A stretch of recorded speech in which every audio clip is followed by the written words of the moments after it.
Good morning. Happy Navy Day to all the men in uniform. I am Commodore Sudheer Parakala, a 1971 war veteran.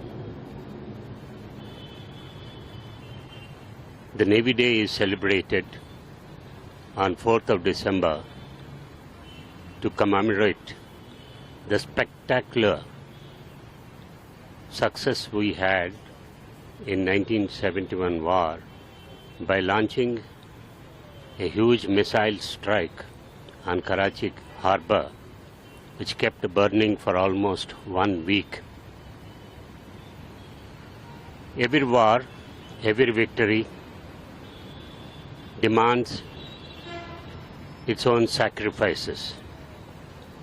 Unfortunately, we lost 18 officers